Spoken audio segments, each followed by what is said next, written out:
just 10 minutes, you will understand the basics of Azure Data Factory and how to use it to move the data very easily. Let me introduce myself. I'm Sudeep Kumar, a data engineering career mentor. I'm manager as well.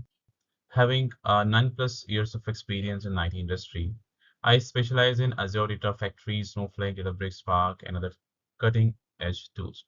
Having a proven track record of successful data modernization projects for, let's say, 500 Fortune 500 clients. My mission is to empower 1 lakh data professionals to successfully transition into the data engineering by offering the tailored mentorship and guidance. You are going to learn today the overview of Data Factory, what the Data Factory is, its key concepts, right? And at the end, we will also walk through with we'll give you the demo of Data Factory, the whole user interface. All right. So let's get started. What is Azure Data Factory?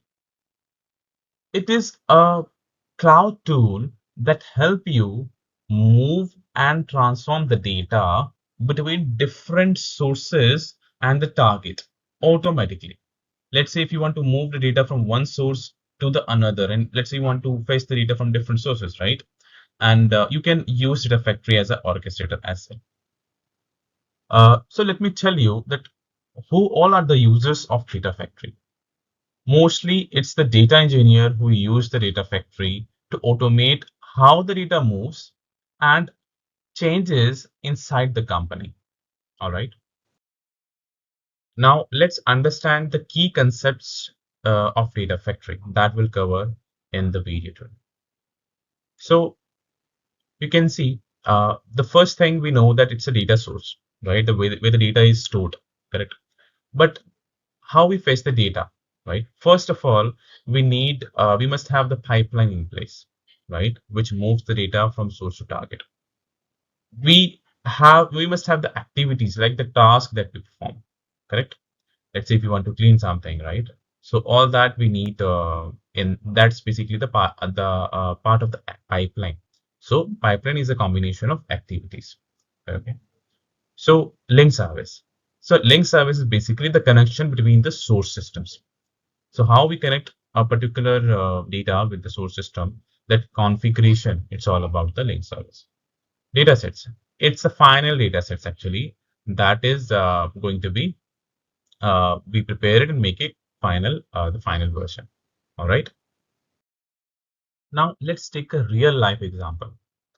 We have seen in a car factory, there are multiple different parts that are needed to build a car, right? These parts like tires, engine, doors, window, they come from different suppliers, correct? Once the factory gets all the part, they need to assemble it into to complete a car, which is then sent to car dealership, right? Let's break down this how this car factory really works. Okay, so the first is the car parts. Basically we get car part from different supplier. Factory receive it, let's say engine from one another supplier, seats from another third party, right? So likewise we have it. Another is a factory manager who basically manage the complete factory, okay, who oversee the entire process, make sure everything is on arrive on time. Worker need to do whatever the work they have. Car should be ready as per the timeline, right? It also they also ensure that it built correctly with the good quality, correct, and sent to the dealership. Next, the third is the workers.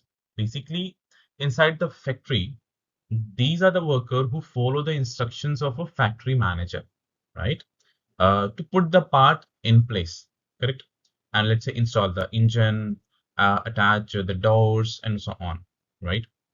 We have a conveyor belt, okay, which move the car from one worker to another worker, all right? And the car starts as a collection of parts, and after moving along the conveyor belt, become a complete car ready to sell, right? What is car assembly, right? So this car assembly, basically the worker takes the car parts, right, different car parts, and assemble it in this car assembly, right? To make it a complete car. Now, once we have this all, now what is the finished product? It's a finished car, right? So now let's compare the car factory to the Azure Data Factory.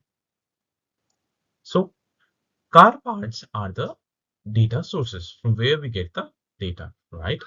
From different sources. Let's say car factory get power from different suppliers. Like that, we get data from databases, cloud storage, and other source systems, correct? And it could be in the form of CSV and JSON or any other type, let's say file type or any table as well, correct? Now, let's suppose earlier we have a factory manager. So here we have a Azure Data Factory, right? So who manage the complete picture and play the same role, right? Coordinating with the pipeline, correct? And managing all the activities, right? Make sure that the data movement ensures complete smoothly, right? That's all the work of Data Factory. Now, we also have worker, right? So which are basically the pipelines in data factory. So like workers in the car factory assemble the car, pipeline in the ADF carry out the task to move, clean, and organize the data, right? We call it as a ETL, extract, transform, and load. All right. Next is conveyor belt, which is the link service.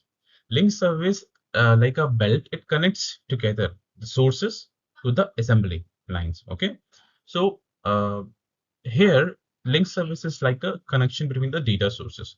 How we connect sitting in the Azure, how we connect with the different data sources through the link service. We need to set up the connection, like the connection string. We need to set it up over here only.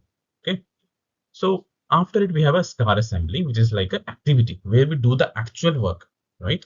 So there could be different kind of car assembly. Likewise, there could be different kind of activities, right? Let's say we clean the data, we transform the data, we enrich the data, we do some joining with different multiple tables, right? Or different data sets. We clean them, correct? So all these things like aggregation as well. So all these things comes up in the activities, right? Like we have a car assembly. Once we have all these things ready, then it's the finished product, right? Which is a finished car. And here the finished the product is a data set, right? The data exactly, correct? Which is the organized one and the processed one. And that will load it into the target. Okay. So that's what a little overview about the real life example. Let's explore the UI of Azure Data Factory, where we'll come to know about the dashboard, author, monitor, and the manage tab that we have within the Data Factory.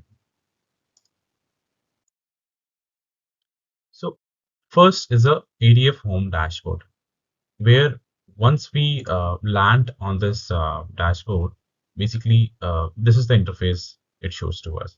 We have the ingest option. We can ingest the data. We can orchestrate, build a pipeline, copy data, transform data, right? All these options are available to us. In the author tab, we once we click on that, we find that there are multiple pipelines options are there. The if we click on over the this pipeline, right? When we click on this button, it will show different pipelines that we have. Okay.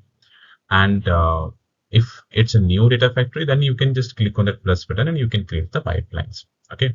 Having the set of activities, you can select the activities from here itself, right?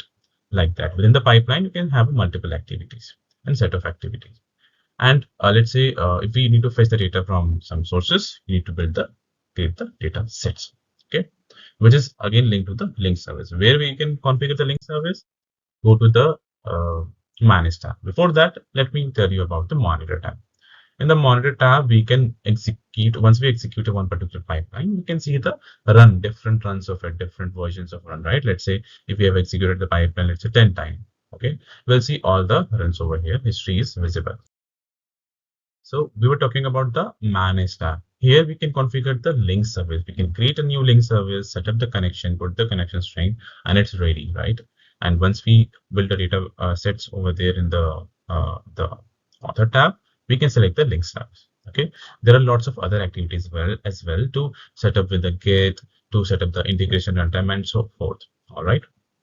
So that's what we learned today. Like starting from the data factory, what is the data factory? Its overview, its key concepts, right? And we have also seen the UI, the user interface of the data factory. With this, I would like to thank you for watching the video, and do share your comments to the feedbacks that you have, and do subscribe to the channel so that you will get a notification with a new video. Thank you so much.